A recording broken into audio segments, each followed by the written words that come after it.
Hello ಗೆಳೆಯರೆ, ಹೊಸ ವಿಡಿಯೋಗೆ ಸ್ವಾಗತ. ಇವತ್ತು ನಾವು ಇತ್ತೀಚೆಗೆ ರಿಲೀಸ್ ಆದ ದುರಂಧರ್ ಪಾರ್ಟ್ 2 ದಿ ರಿವೆಂಜ್ ಅನ್ನೋ ಹಿಂದಿ ಮೂವಿನ ಎಕ್ಸ್ಪ್ಲೇನ್ ಮಾಡ್ತಾ ಇದೀವಿ. ಈ ಮೂವಿ ನೋಡೋಕ್ಕಿಂತ ಮುಂಚೆ ಇದರ ಪಾರ್ಟ್ 1 ಮೂವಿನ ನೋಡ್ಕೊಂಡ್ ಬನ್ನಿ. ಡಿಸ್ಕ್ರಿಪ್ಷನ್ ಅಲ್ಲಿ ಲಿಂಕ್ ಕೊಟ್ಟಿರ್ತೀವಿ. ಪಾರ್ಟ್ 1 ಅಲ್ಲಿ ಹಮ್ಜಾ ರೆಹಮಾನ್ ಡಕಾಯಿತ್ನ ಕೊಂದು ಅದನ್ನ SP ಚೌಧರಿ ಅಸ್ಲಾಂ ಮೇಲೆ ಹಾಕ್ತಾನೆ. ಎಲ್ರೂ ಅದನ್ನ ನಂಬ್ಕೋತಾರೆ. ಈ ಪಾರ್ಟ್ ಅಲ್ಲಿ ನಾವು ಹಮ್ಜಾನ ಹಳೆ ಕತೆ ನೋಡ್ತಾ ಹೋಗ್ತೀವಿ. ಜೊತೆಗೆ ರೆಹಮಾನ್ ಸತ್ ಮೇಲೆ ಲ್ಯಾರಿ ಟೌನ್ ಕತೆ ಏನಾಯ್ತು, ಹಮ್ಜಾ ಕತೆ ಏನಾಯ್ತು ಅಂತ ಕೂಡ ನೋಡ್ತೀವಿ. ಸೊ ತಡ ಮಾಡದೆ ವಿಡಿಯೋ ಶುರು ಮಾಡೋಣ. ಮೂವಿಯ ಮೊದಲನೇ ಸೀನ್ ಅಲ್ಲಿ ಕತೆ 2000 ಇಂದ ಶುರುವಾಗುತ್ತೆ. ಇಲ್ಲಿ ನಮಗೆ ಜಸ್ಕಿರತ್ ಸಿಂಗ್ ರಂಗಿ ಫ್ಯಾಮಿಲಿನ ತೋರಿಸ್ತಾರೆ. ಅವನ್ ತಂದೆ ಒಬ್ಬ ಯೋಧ. ಜಸ್ಕಿರತ್ಗೆ ಇಬ್ಬರು ತಂಗಿಯರು ಇರ್ತಾರೆ. ಎಲ್ರು ಮನೆ ಮುಂದೆ ನಿಂತ್ಕೊಂಡು ಒಂದು ಫ್ಯಾಮಿಲಿ ಫೋಟೋ ತೆಗೆಸ್ಕೋತಾರೆ. ಅಲ್ಲಿಗೆ ಸೀನ್ ಕಟ್ ಆದ್ರೆ ಜಸ್ಕಿರತ್ ಅವನ ಫ್ರೆಂಡ್ ಪಿಂದಾ ಜೊತೆ ಡ್ರಗ್ ವೆಪನ್ ಸೇಲ್ ಮಾಡೋ ಒಂದು ಜಾಗಕ್ಕೆ ಹೋಗ್ತಾನೆ. ಅದನ್ನ ನಡೆಸ್ತಾ ಇರೋದು ಆತಿಫ್ ಅಹಮದ್ ಅನ್ನೋ ಒಬ್ಬ ಮಿನಿಸ್ಟರ್. ಪಿಂದಾ ತಂದೆ ಅಲ್ಲಿಂದ ಡ್ರಗ್ಸ್ ತಗೊಂಡು ಸೆಲ್ ಮಾಡೋ ಕೆಲಸ ಮಾಡ್ತಾ ಇರ್ತಾನೆ. ಅವತ್ತು ಪಿಂದಾ ತಂದೆ ಬದಲು ಪಿಂದಾ ಡ್ರಗ್ಸ್ ತಗೊಳ್ಳೋಕೆ ಹೋಗ್ತಾನೆ. ಅವನ್ ಜೊತೆ ಜಸ್ಕಿರತ್ ಕೂಡ ಹೋಗ್ತಾನೆ. ಡ್ರಗ್ಸ್ ಆರ್ಡರ್ ಕೊಡ್ತಾರೆ. ಜೊತೆಗೆ ಕೆಲವು ಗನ್ಗಳು ಬೇಕು ಅಂತ ಹೇಳ್ತಾರೆ. ಆದ್ರೆ ಗನ್ಗಳು ಪಿಂದಾ ತಂದೆಗೆ ಅಲ್ಲ, ಜಸ್ಕಿರತ್ಗೆ. ಜಸ್ಕಿರತ್ ಆ ಗನ್ಗಳನ್ನ ತಗೊಂಡು ಒಂದು ಮನೆ ಬಳಿಗೆ ಹೋಗ್ತಾನೆ. ಜಸ್ಕಿರತ್ ಆರ್ಮಿಗೆ ಸೇರ್ಕೊಳ್ಳೋಕೆ ಟ್ರೈನ್ ಆಗ್ತಾ ಇರ್ತಾನೆ. ಅದ್ರಿಂದ ಅವನಿಗೆ ಗನ್ಗಳನ್ನ ಯೂಸ್ ಮಾಡೋದು ಗೊತ್ತಿರುತ್ತೆ. ಜಸ್ಕಿರತ್ ಗನ್ ಎಲ್ಲ ತಗೊಂಡು ರೆಡಿಯಾಗಿ ಮನೆ ಟೆರಸ್ಗೆ ಹೋಗ್ತಾನೆ. ಹೋದವನೇ ನನ್ ತಂಗಿ ಎಲ್ಲಿ ಅಂತ ಕೇಳ್ತಾನೆ. ಅಂದ್ರೆ ಮೋಸ್ಟ್ಲಿ ಆ ಮನೆಯವರು ಅವನ್ ತಂಗಿನ ಕಿಡ್ನಾಪ್ ಮಾಡ್ಕೊಂಡ್ ಬಂದಿರಬೇಕು. ಆ ಮನೆಯವರು ಜಸ್ಕಿರತ್ಗೆ ಪರಿಚಯಿಸ್ತಾರೆ ಆಗಿರ್ತಾರೆ. ಆದ್ರೆ ತಂಗಿ ವಿಷಯ ಅಲ್ವಾ, ಅದಕ್ಕೆ ಜಸ್ಕಿರತ್ ಎಲ್ರು ಬ್ರೂಟಲ್ ಆಗಿ ಹೊಡೆದಾಕ್ತಾನೆ. ಕಡೆಗೆ ಬಂಟಿ ಅನ್ನೋನು ಜಸ್ಕಿರತ್ ತಂಗಿ ಪಂಪ್ ಹೌಸ್ ಅಲ್ಲಿ ಇದ್ದಾಳೆ ಅಂತ ಹೇಳ್ತಾನೆ. ಜಸ್ಕಿರತ್ ಬಂಟಿನ ಕೂಡ ಹೊಡೆದಾಕಿ ಪಂಪ್ ಹೌಸ್ಗೆ ಹೋಗ್ತಾನೆ. ಅವನ್ ತಂಗಿ ಜಸ್ಕಿರತ್ನ ಕೂಡ ನೋಡಿ ಗಾಬರಿ ಆಗ್ತಾಳೆ. ಯಾಕಂದ್ರೆ ಅವಳನ್ನ ಇವಾಗ ಜಸ್ಕಿರತ್ ಕೊಲೆ ಮಾಡಿದ ಎಲ್ಲರೂ ಅತ್ಯಾಚಾರ ಮಾಡಿರ್ತಾರೆ. ಅದಕ್ಕೆ ಜಸ್ಕಿರತ್ ಅವನ್ ತಂಗಿನ ಕರ್ಕೊಂಡು ಹೋಗ್ತಾನೆ. ಕೇಸ್ ಕೋರ್ಟ್ಗೆ ಬರುತ್ತೆ. ಇಲ್ಲಿ ಎಲ್ಲಾ ವಿಷಯ ಗೊತ್ತಾಗುತ್ತೆ. MLA ಸುಖ್ವಿಂದರ್ ಅನ್ನೋ ವ್ಯಕ್ತಿಯ ಫ್ಯಾಮಿಲಿ ಒಂದು ಸಣ್ಣ ಜಾಗದ ಜಗಳಕ್ಕೆ ಜಸ್ಕಿರತ್ ತಂದೆನ ಕೊಲೆ ಮಾಡಿ ಅವನ ಅಕ್ಕನ ಗ್ಯಾಂಗ್ ರೇಪ್ ಮಾಡಿ ಕೊಲೆ ಮಾಡಿರ್ತಾರೆ. ತಂಗಿ ಮೇಲೆ ಕೂಡ ಅತ್ಯಾಚಾರ ಮಾಡಿ ಪಂಪ್ ಹೌಸ್ ಅಲ್ಲಿ ಇಟ್ಟಿರ್ತಾರೆ. ಇದ್ರಿಂದ ಜಸ್ಕಿರತ್ ಈಗೆಲ್ಲ ಮಾಡಿರ್ತಾನೆ. ಇದನ್ನ ಜಸ್ಕಿರತ್ ಕಡೆಯ ಲಾಯರ್ ಕೋರ್ಟ್ ಅಲ್ಲಿ ಹೇಳ್ತಾರೆ. ಆದ್ರೆ ಆಪೋಸಿಟ್ ಲಾಯರ್ ಏನೇ ಆಗಿದ್ರು ಜಸ್ಕಿರತ್ 12 ಜನರನ್ನ ಕೊಂದಿರೋದು ತಪ್ಪು, ಅವನಿಗೆ ಮರಣ ದಂಡನೆ ನೀಡಲೇಬೇಕು ಅಂತ ಹೇಳ್ತಾರೆ. ತೀರ್ಪು ಮುಂದೂಡ್ತಾರೆ. ಆದ್ರೆ ಜಸ್ಕಿರತ್ ಲಾಯರ್ಗೆ ಮರಣ ದಂಡನೆ ನೀಡ್ತಾರೆ ಅಂತ ಗೊತ್ತಾಗುತ್ತೆ. ಅದ್ನೇ ಜಸ್ಕಿರತ್ಗೆ ಹೇಳ್ತಾರೆ. ಪಿಂದ ಜಸ್ಕಿರತ್ ತಂಗಿನ ಪ್ರೀತಿ ಮಾಡ್ತಾ ಇರ್ತಾನೆ. ಅದಕ್ಕೆ ಮದುವೆ ಕೂಡ ಆಗೋದಾಗಿ ಹೇಳ್ತಾನೆ. ಜೊತೆಗೆ ಅವನ ತಾಯಿನ ಕೂಡ ನೋಡ್ಕೊಳ್ಳೋದಾಗಿ ಹೇಳ್ತಾನೆ. ಹಾಗೆ 2 ವರ್ಷ ಕಳೆಯುತ್ತೆ. ಅನ್ಕೊಂಡ ಹಾಗೆ ಜಸ್ಕಿರತ್ಗೆ ಮರಣ ದಂಡನೆ ನೀಡ್ತಾರೆ. ಅವನ್ನ ಸೆಂಟ್ರಲ್ ಜೈಲ್ಗೆ ಶಿಫ್ಟ್ ಮಾಡ್ತಾ ಇರ್ತಾರೆ. ಅವಾಗ ಒಂದು ಜಾಗದಲ್ಲಿ ಕೆಲವರು ಅಟ್ಯಾಕ್ ಮಾಡಿ ಜಸ್ಕಿರತ್ನ ಎತ್ತಾಕೊಂಡು ಹೋಗ್ತಾರೆ. ಜಸ್ಕಿರತ್ನ ಎತ್ತಾಕೊಂಡು ಹೋಗಿದ್ದು ಇಂಡಿಯನ್ IBI ಡೈರೆಕ್ಟರ್ ಅಜಯ್ ಸನ್ಯಾಲೆ. ಅವನು ಜಸ್ಕಿರತ್ಗೆ ಮಿಷನ್ ದುರಂಧರ್ ಬಗ್ಗೆ ಹೇಳ್ತಾನೆ. ಆದ್ರೆ ಜಸ್ಕಿರತ್ಗೆ ಇವಾಗ ಅವನ ದೇಶದ ಮೇಲಿದ್ದ ಭಕ್ತಿ ಎಲ್ಲ ಕಡಿಮೆ ಆಗಿರುತ್ತೆ. ಜಸ್ಕಿರತ್ ಆಗಲ್ಲ ಅಂತ ಇರ್ತಾನೆ. ಅಜಯ್ ಸನ್ಯಾಲ್ ಜಸ್ಕಿರತ್ಗೆ ಮೋಟಿವೇಟ್ ಮಾಡಿ ಅವನ ತಾಯಿ ತಂಗಿನ ನೋಡ್ಕೊಳ್ಳೋದಾಗಿ ಹೇಳಿ ಜಸ್ಕಿರತ್ನ ಒಪ್ಪಿಸ್ತಾನೆ.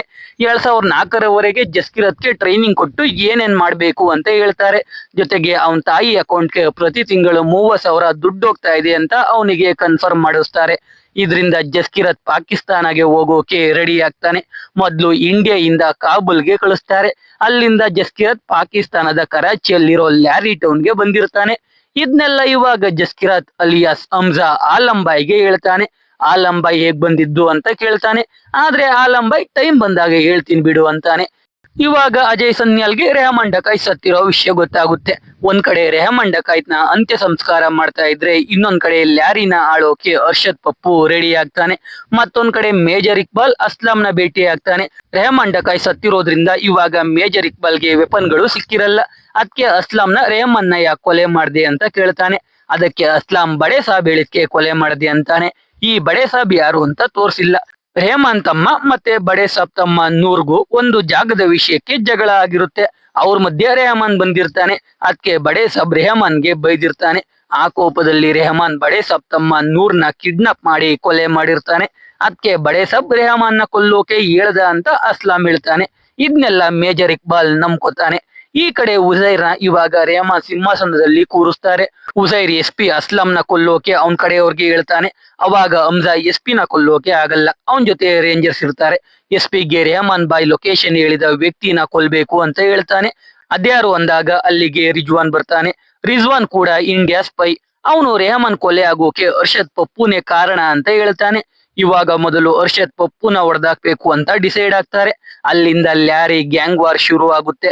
ಬಲೋಚ್ ಕಮ್ಯುನಿಟಿಯ ಉಸೈರ್ಗೂ ಪಠಾನ್ ಕಮ್ಯುನಿಟಿಯ ಅರ್ಷದ್ ಪಪ್ಪುಗೂ.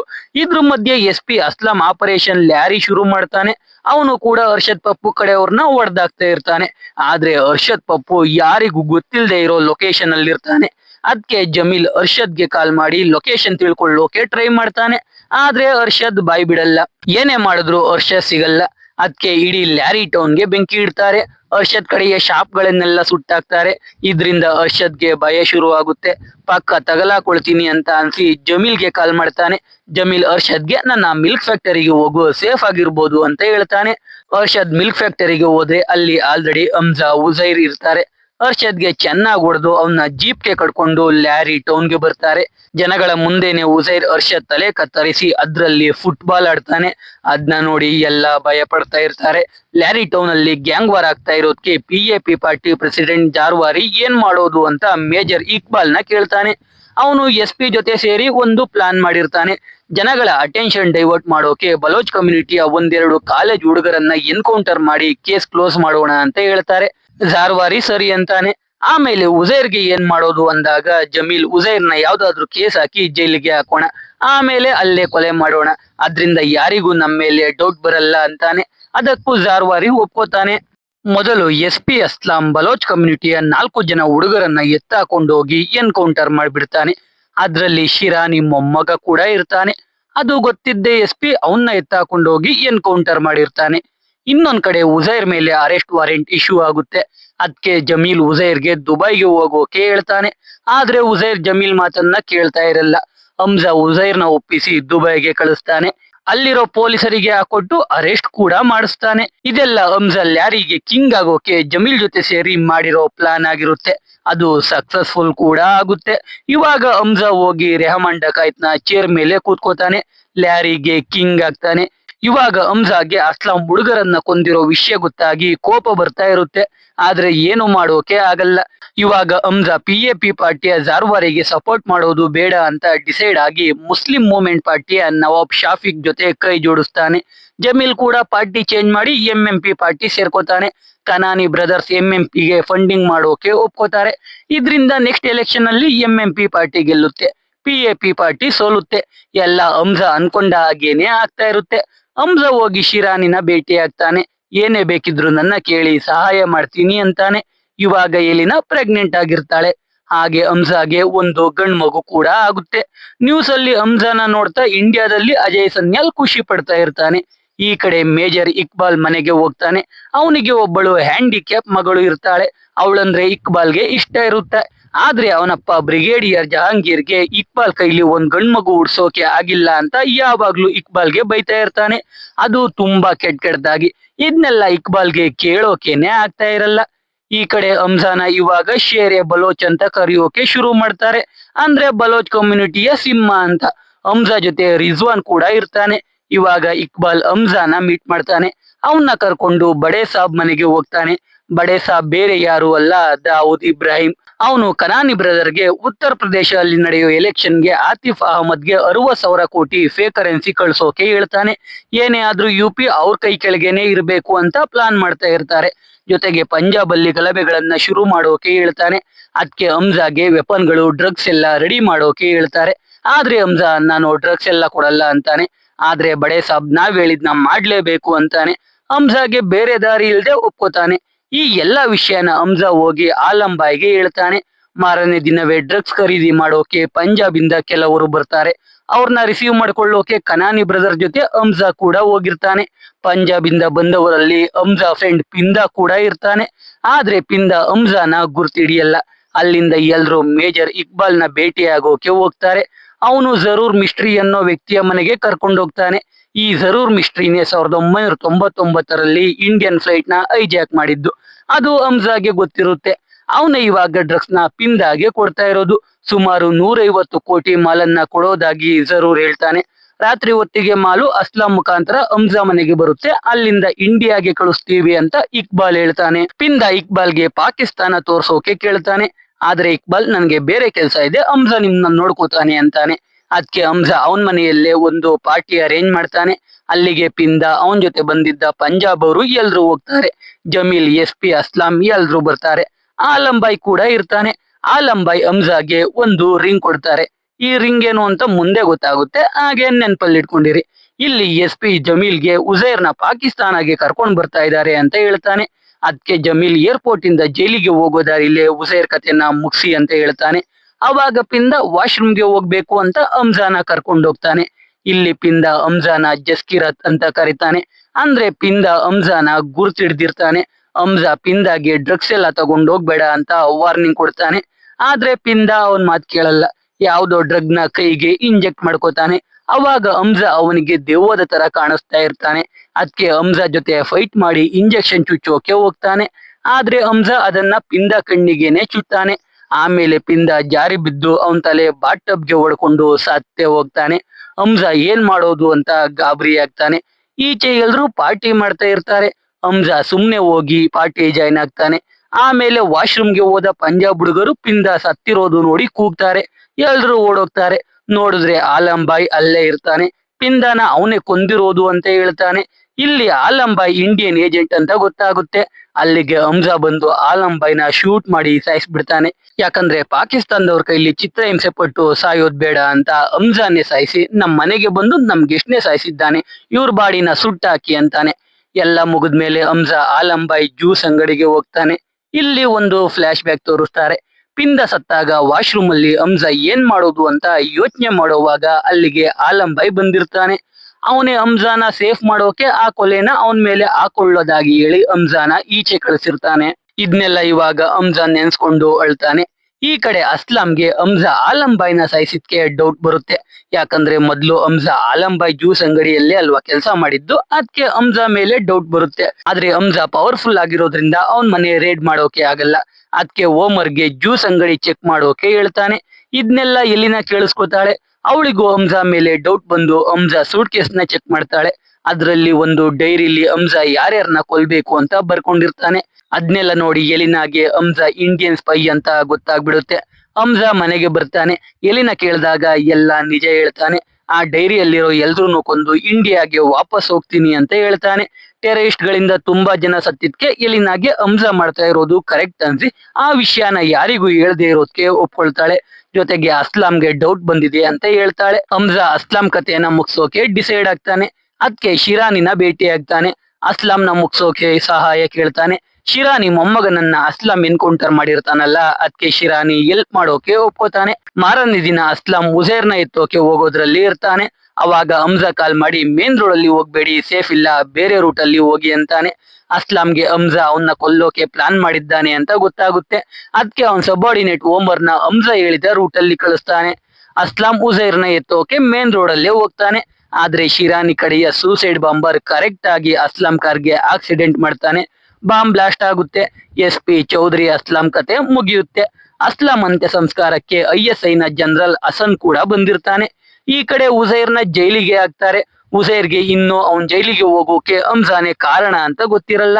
ಹಂಜಾ ಉಜೈರ್ನ ಭೇಟಿಯಾಗಿ ಹೇಗಾದ್ರೂ ಮಾಡಿ ರಿಲೀಸ್ ಮಾಡಿಸ್ತೀನಿ ಅಂತ ಹೇಳ್ತಾನೆ. ಜೊತೆಗೆ ಅಲ್ಲಿರೋ ಜೈಲರ್ಗೆ ಒಂದ್ ಬ್ಯಾಗ್ ದುಡ್ಡು ಕೊಟ್ಟು ಉಜೈರ್ನ ಚೆನ್ನಾಗಿ ನೋಡ್ಕೊಳ್ಳಿ ಅಂತ ಹೇಳ್ತಾನೆ. ಮಾರನೇ ದಿನವೇ ಹಂಜಾ ದುಬೈಗೆ ಹೋಗ್ತಾನೆ. ಅಲ್ಲಿ ಒಂದು ಹೋಟೆಲ್ಗೆ ಹೋಗ್ತಾನೆ. ಅಲ್ಲಿಗೆ ಅಜಯ್ ಸನ್ಯಲ್ ಮತ್ತೆ ಬನ್ಸಲ್ ಬಂದಿರ್ತಾರೆ. ಅಲ್ಲಿ ಹಂಜಾ ಬಡೆ ಸಾಬ್ ಪ್ಲಾನ್ ನ ಹೇಳ್ತಾನೆ.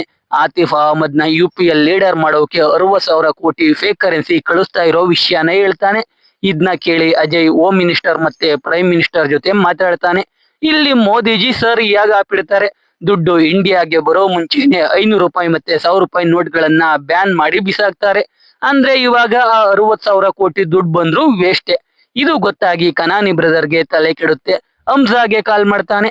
ಹಂಜಾ ಗೋಡೌನ್ಗೆ ಹೋಗ್ತಾನೆ. ಕನಾನಿ ಬ್ರದರ್ನ ಕೊಂದು ಆ ದುಡ್ಡಿಗೆಲ್ಲ ಬೆಂಕಿ ಇಡ್ತಾನೆ. UP ಯಲ್ಲಿ ಆತಿಫ್ ಅಹಮದ್ ನ ಜೈಲಿಗೆ ಹಾಕ್ತಾರೆ. ಇಲ್ಲಿಂದ ಶುರು ಆಗುತ್ತೆ ಹಂಜಾನ ಬೇಟೆ. ಅವನ್ ಡೈರಿಯಲ್ಲಿದ್ದೋರ್ನೆಲ್ಲ ಕೊಲೆ ಮಾಡಿಸ್ತಾ ಹೋಗ್ತಾನೆ. ಇದನ್ನೆಲ್ಲ ಅಜಯ್ ಸನ್ಯಾಲ್ಗೆ ಇನ್ಫಾರ್ಮ್ ಮಾಡ್ತಾ ಇರ್ತಾನೆ. ಕಡೆಗೆ ಪ್ಲೇನ್ ಹೈಜಾಕ್ ಮಾಡಿದ್ದ ಜರೂರ್ ಮಿಸ್ಟ್ರಿನ ಅಜಯ್ಗೆ ವಿಡಿಯೋ ಕಾಲ್ ಮಾಡಿ ಹಂಜಾನೆ ಶೂಟ್ ಮಾಡ್ತಾನೆ. ಬಡೆ ಸಾಬ್ನು ಕೊಲ್ಲೋಕೆ ಒಂದು ಪ್ಲಾನ್ ಮಾಡ್ತಾನೆ. ಅದೇ ಇವಾಗ ರಿಂಗ್ ಯೂಸ್ ಮಾಡ್ಕೊಂಡು. ಆಲಂಬೈ ಕೊಟ್ಟ ರಿಂಗ್ ಅಲ್ಲಿ ಒಂದು ಲಿಕ್ವಿಡ್ ಇರುತ್ತೆ. ಅದು ಸ್ಲೋ ಪಾಯ್ಸನ್. ಅದನ್ನ ಬಡೆ ಸಾಬ್ಗೆ ಇಂಜೆಕ್ಟ್ ಮಾಡೋಕೆ ಹಂಸಾ ಪ್ಲಾನ್ ಮಾಡಿ ಟ್ರಾನ್ಸ್ಪರೆಂಟ್ ಪ್ಲಾಸ್ಟರ್ಗೆ ಅದನ್ನ ಹಾಕೊಂಡು ಅವನ್ ಕೈಗೆ ಅಂಟಿಸ್ಕೊಂಡು ಹೋಗ್ತಾನೆ. ಅದನ್ನ ಬಡೆ ಸಾಬ್ ಕೈಗೆ ಅಂಟಿಸ್ಬೇಕಿರುತ್ತೆ. ಈ ಸಲ ಬಡೆ ಸಾಬ್ 50 ಜನರನ್ನ ಇಂಡಿಯಾಗೆ ಕಳಿಸಿ ಜನಗಳನ್ನ ಕೊಲ್ಲೋ ಪ್ಲಾನ್ ಮಾಡ್ತಾನೆ. ಅದಕ್ಕೆ ಹಂಸಾಗೆ ಶಿರಾನಿಯಿಂದ ವೆಪನ್ ತರೋಕೆ ಹೇಳ್ತಾರೆ. ಹಂಸಾ ಓಕೆ ಅಂತಾನೆ. ಅಲ್ಲಿಂದ ಹೋಗುವಾಗ ಎಲ್ರು ಬಡೆ ಸಾಬ್ ಕೈಗೆ ಮುತ್ತಿಟ್ಟು ಹೋಗ್ತಾ ಇರ್ತಾರೆ. ಆದ್ರೆ ಹಂಸಾ ಬಡೆ ಸಾಬ್ ಕೈಗೆ ಮುತ್ತಿಟ್ಟು ಆ ಪ್ಲಾಸ್ಟರ್ ನ ಅಂಟಿಸ್ಬೇಕು ಅಂತ ಅನ್ಕೊಂಡಿರ್ತಾನೆ. ಆದ್ರೆ ಬಡೆ ಸಾಬ್ಗೆ ಕೆಮ್ಮು ಜಾಸ್ತಿ ಆಗಿದ್ರಿಂದ ನರ್ಸ್ ಟಚ್ ಮಾಡೋಕೆ ಬಿಡಲ್ಲ. ಹಂಸಾ ಪ್ಲಾನ್ ವರ್ಕ್ ಆಗಲ್ಲ. ಈ ಕಡೆ ಓಮರ್ ಹಂಸಾ ಬಗ್ಗೆ ರಿಸರ್ಚ್ ಮಾಡ್ತಾನೆ. ಅದರಿಂದ ಅವನಿಗೆ ಹಂಸಾ ಇಂಡಿಯನ್ ಏಜೆಂಟ್ ಇರಬಹುದು ಅಂತ ಡೌಟ್ ಬರುತ್ತೆ. ಕನ್ಫರ್ಮ್ ಮಾಡ್ಕೊಳ್ಳೋಕೆ ಹಂಸಾ ಮನೆಗೆ ಹೋಗಿ ಹಂಸಾ ಮಗನ ಹಣೆಗೆ ಗನ್ನಿಟ್ಟು ಎಲಿನಾ ಹತ್ರ ಕೇಳ್ತಾನೆ. ಎಲಿನಾ ನಿಜ ಹೇಳ್ತಾಳೆ. ಆದ್ರಿಂದ ಓಮರ್ಗೆ ಹಂಸಾ ಇಂಡಿಯನ್ ಸ್ಪೈ ಅಂತ ಗೊತ್ತಾಗುತ್ತೆ. ಈ ಕಡೆ ಯುಪಿಯಲ್ಲಿ ಆತಿಫ್ ಅಹಮದ್ ನ ಕೂಡ ಕೊಲೆ ಮಾಡ್ತಾರೆ. ಅದನ್ನ ನೋಡಿ ಮೇಜರ್ ಇಕ್ಬಾಲ್ ತಲೆ ಕೆಡ್ತಾ ಇರುತ್ತೆ. ಹಾಗೆ ಇಕ್ಬಾಲ್ ಮನೆಗೆ ಹೋಗ್ತಾನೆ. ಅವನ್ ತಂದೆ ಇವಾಗ್ಲೂ ಬೈತಾನೆ ಇರ್ತಾರೆ. ಅವಾಗ್ಲೇ ಇಕ್ಬಾಲ್ಗೆ ಓಮರ್ ಕಾಲ್ ಮಾಡಿ ಹಂಸಾ ಇಂಡಿಯನ್ ಸ್ಪೈ ಅಂತ ಹೇಳ್ತಾನೆ. ಮೇಜರ್ ಇಕ್ಬಾಲ್ ಪಿತ್ತ ನೆತ್ತಿಗೆ ಇರುತ್ತೆ.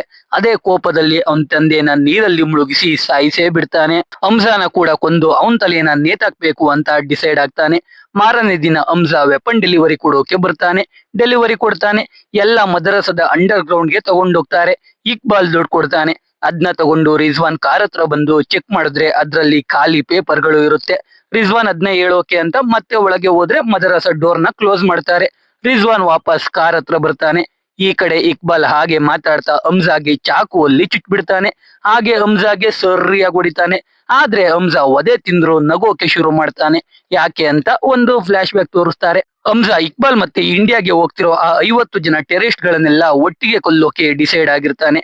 ಅದಕ್ಕೆ ಶಿರಾನಿ ಹತ್ರ ಎಲ್ಪ್ ಕೇಳಿರ್ತಾನೆ. ಶಿರಾನಿ ಸಹಾಯ ಮಾಡೋಕೆ ಒಪ್ಕೊಂಡಿರ್ತಾನೆ. ಅದ್ರ ಪ್ರಕಾರ ಗನ್ ಡೆಲಿವರಿ ಕೊಟ್ಟಿದ್ದ ಬಾಕ್ಸ್ ಅಲ್ಲಿ ಬಾಂಬ್ ಕೂಡ ಇಟ್ಟಿರ್ತಾರೆ. ಅದರ ಟ್ರಿಗರ್ ರಿಜ್ವಾನ್ ಮೊಬೈಲ್ ಅಲ್ಲಿ ಇರುತ್ತೆ.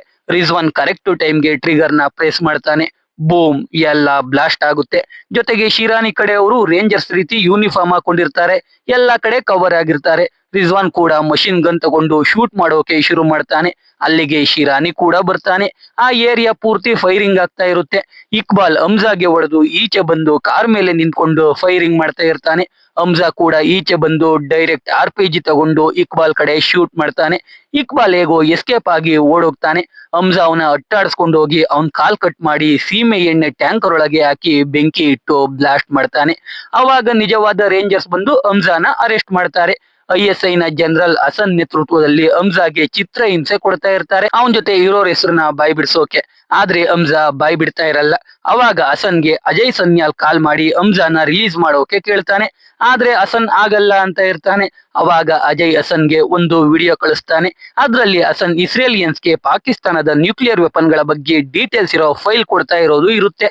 ಅಂದ್ರೆ ಹಸನ್ ದುಡ್ಡಿಗೆ ಫೈಲ್ ಗಳನ್ನ ಮಾರ್ಕೊಂಡಿರ್ತಾನೆ. ಈ ವಿಷಯ ಲೀಕ್ ಆದ್ರೆ ಪಾಕಿಸ್ತಾನವರೇ ಹಸನ್ನ ಹೊಡೆದಾಕ್ತಾರೆ. ಅದಕ್ಕೆ ಅಜಯ್ ಲೀಕ್ ಆಗ್ಬಾರ್ದು ಅಂದ್ರೆ ಹಂಸಾನ ರಿಲೀಸ್ ಮಾಡೋಕೆ ಕೇಳ್ತಾನೆ. ಅದಕ್ಕೆ ಹಸನ್ ಹಂಸಾನ ರಿಲೀಸ್ ಮಾಡ್ತೀವಿ, ಆದ್ರೆ ಇಂಡಿಯನ್ ಏಜೆಂಟ್ ನ ಹಿಡಿದಿದೀವಿ ಅಂತ ಎಲ್ರಿಗೂ ಗೊತ್ತು. ಇವನ್ ಜಾಗದಲ್ಲಿ ಯಾರನ್ನ ತೋರಿಸೋದು ಅಂತಾನೆ. ಅದಕ್ಕೆ ಹಂಸಾ ಉಜೈರ್ ಬಲೋಚ್ನ ಇಟ್ಕೊಳ್ಳಿ ಅಂತ ಉಜೈರ್ ನ ಇಂಡಿಯನ್ ಸ್ಪೈ ಅಂತ ಸೆಟ್ ಅಪ್ ಮಾಡ್ತಾರೆ. ಹಂಸಾನ ಕರ್ಕೊಂಡೋಗಿ ಅಜಯ್ ಹೇಳಿದ ಜಾಗಕ್ಕೆ ಬಿಡ್ತಾರೆ. ಅವಾಗ ಅಲ್ಲಿಗೆ ಹಂಸಾನ ಪಿಕ್ ಮಾಡೋಕೆ ಒಂದು ಕಾರ್ ಬರುತ್ತೆ. ನೋಡಿದ್ರೆ ಕಾರಲ್ಲಿ ಜಮೀಲ್ ಇರ್ತಾನೆ. ಇಲ್ಲಿ ಗೊತ್ತಾಗುತ್ತೆ ಈ ಜಮೀಲ್ ಕೂಡ ಒಬ್ಬ ಇಂಡಿಯನ್ ಏಜೆಂಟ್ ಅಂತ. ಈ ಜಮೀಲೆ ಅಜಯ್ ಸನ್ಯಾಲ್ಗೆ ಹಂಸಾನ ಹಿಡಿದಿರೋ ವಿಷಯ ಹೇಳಿರೋದು. ಇವಾಗ ಜಮೀಲ್ ಹಂಸಾನ ಕರ್ಕೊಂಡೋಗಿ ಏರ್ಪೋರ್ಟ್ ಗೆ ಡ್ರಾಪ್ ಮಾಡ್ತಾನೆ. ಆಲ್ರೆಡಿ ಹಂಸಾನ ಪಿಕ್ ಮಾಡೋಕೆ ಪ್ಲೇನ್ ಕಾಯ್ತಾ ಇರುತ್ತೆ. ಅದನ್ನ ಕೂಡ ಅಜಯ್ ಸನ್ಯಾಲ್ ಹಸನ್ ಹೆಲ್ಪ್ ಇಂದ ಅರೇಂಜ್ ಮಾಡಿರ್ತಾನೆ. ಇವಾಗ ಹಂಸಾಗೆ ಬಡೆ ಸಾಬ್ನ ಕೊಲ್ದೆ ಹೋಗ್ತಾ ಇರೋದಕ್ಕೆ ಬೇಜಾರಾಗುತ್ತೆ. ಆದ್ರೆ ಬಡೆ ಸಾಬ್ ಸಾಯೋದ್ರಲ್ಲಿ ಇರ್ತಾನೆ. ಹೇಗೆ ಅಂದ್ರೆ ಜಮೀಲ್ ಪಾಕಿಸ್ತಾನ್ಗೆ ಬಂದಾಗ ಒಂದು ಫಂಕ್ಷನ್ ಅಲ್ಲಿ ಬಡೆ ಸಾಬ್ನ ಮೀಟ್ ಮಾಡಿರ್ತಾನೆ. ಹೇಗೆ ಹಂಸಾ ಬಡೆ ಸಾಬ್ಗೆ ಸ್ಲೋ ಪಾಯ್ಸನ್ ಕೊಡ್ಬೇಕು ಅನ್ಕೊಂಡಿದ್ನೋ ಅದೇ ರೀತಿ ಜಮೀಲ್ ಸ್ಲೋ ಪಾಯ್ಸನ್ ಕೊಟ್ಟಿರ್ತಾನೆ. ಅದಕ್ಕೆ ಬಡೆ ಸಾಬ್ ಇವಾಗ ಹಾಸಿಗೆ ಹಿಡ್ದಿರೋದು. ಇದನ್ನ ಕೇಳಿ ಹಂಸಾ ಖುಷಿಯಿಂದ ಇಂಡಿಯಾಗೆ ಹೋಗ್ತಾನೆ. ಅಜಯ್ ಸನ್ಯಾಲ್ನ ಭೇಟಿ ಆಗ್ತಾನೆ. ಅಜಯ್ ಹಂಸಾಗೆ ಹೋಮ್ ಮಿನಿಸ್ಟರ್ಗೆ ಎಲ್ಲಾ ವಿಷಯ ಹೇಳೋಕೆ ರೆಡಿ ಆಗು ಅಂತ ಹೇಳ್ತಾನೆ. ಆದ್ರೆ ಹಂಸಾ ಅಜಯ್ಗೂ ಹೇಳದೆ ಅವನ್ ತಾಯಿ ಮತ್ತೆ ತಂಗಿನ ನೋಡೋಕೆ ಮನೆ ಕಡೆ ಹೋಗ್ತಾನೆ. ಅವನ್ ತಂಗಿ ಗಂಡ ಪಿಂದ ಸತ್ತೋದ. ಅವನ್ ತಂಗಿಗೆ 2 ಮಕ್ಕಳಿರ್ತಾರೆ. ಅವನು ಅವನ್ ತಂಗಿ ಮತ್ತೆ ಅಮ್ಮನ ನೋಡ್ಕೊಂಡು ಅವರಿಗೆ ಡಿಸ್ಟರ್ಬ್ ಮಾಡೋದ್ ಬೇಡ ಅಂತ ಅಲ್ಲಿಂದ ಹೊರಟೋಗ್ತಾನೆ. ಇಲ್ಲಿಗೆ ಮೂವಿ ಮುಗಿಯುತ್ತೆ. ಸೊ ಎಕ್ಸ್ಪ್ಲನೇಷನ್ ಕೇಳಿ ನಿಮ್ಗೆ ಅನ್ನಿಸ್ತು ಅಂತ ಕಾಮೆಂಟ್ ಮಾಡಿ. ವಿಡಿಯೋ ಇಷ್ಟ ಆಗಿದ್ರೆ ಲೈಕ್ ಮಾಡಿ. ಕಂಟೆಂಟ್ ಇಷ್ಟ ಆಗಿದ್ರೆ ಮಾತ್ರ ಸಬ್ಸ್ಕ್ರೈಬ್ ಮಾಡ್ಕೊಂಡು ಸಪೋರ್ಟ್ ಮಾಡಿ. ಮತ್ತೆ ಇನ್ನೊಂದು ಸೂಪರ್ ಆಗಿರೋ ವಿಡಿಯೋ ಜೊತೆ ಸಿಗ್ತೀನಿ. ಜೈ ಕರ್ನಾಟಕ.